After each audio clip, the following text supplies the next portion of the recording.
സാറേ ഇതാണ് റൂം. ജോസഫേ എന്തുകൊണ്ടത് ഇഷ്ടപ്പെട്ടോ? കുഴപ്പമില്ല. ഇഷ്ടപ്പെട്ടോ? കുഴപ്പമില്ല സാർ. ഗ്രേസിക്ക് ഇഷ്ടമാണെങ്കിൽ എനിക്ക് ഇഷ്ടാ. തെറ്റ് ചെയ്യാത്തവരായി ആരുമില്ല ഗോപു എന്നാണല്ലോ. ഗ്രേസിക്ക് തിരക്കറിയൊന്നും അറിയില്ലല്ലോ.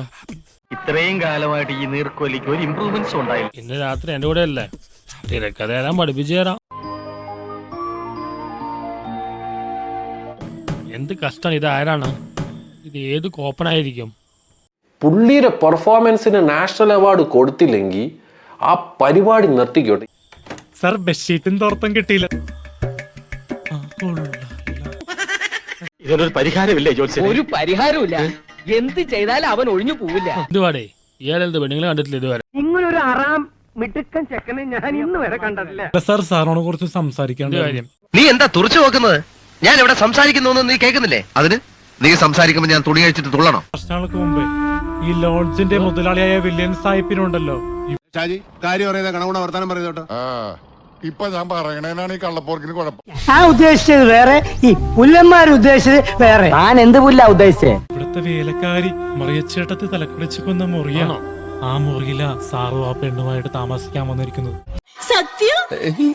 സാഹിബിന്റെ പ്രിയത ഇപ്പോഴും ആ മുറിയിലുണ്ട് സാറേ. കോപ്പം ഒന്ന് പോയുള്ളൂ. കല്യാണം കഴിക്കാതെ പെര നിറഞ്ഞ് നിന്ന് പോയേ ഉള്ളൂ. ഉള്ള മൂടും പോയി. നോക്കിക്കോ, ഇന്നിവിടെ ചിലതൊക്കെ നടക്കും. ഒരു വലിയ ദുരന്ത നാടകത്തിന്റെ തിരശീല മാറാൻ പോവുക. എന്താ പൊന്നെ, എന്തുവാ ഇത്? ഇതുപോലെ തന്നെ കണ്ട ആളൊരു ബോംബാ. കളിയാക്കാതെ.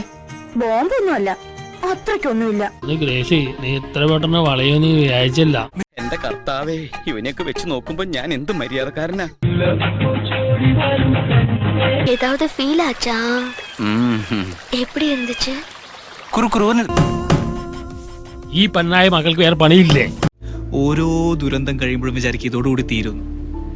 എവിടെ ഇനിയിപ്പോ ഇതിലും വല്ലതൊന്നും വരാനില്ലല്ലോ. എന്തുകൊണ്ടാ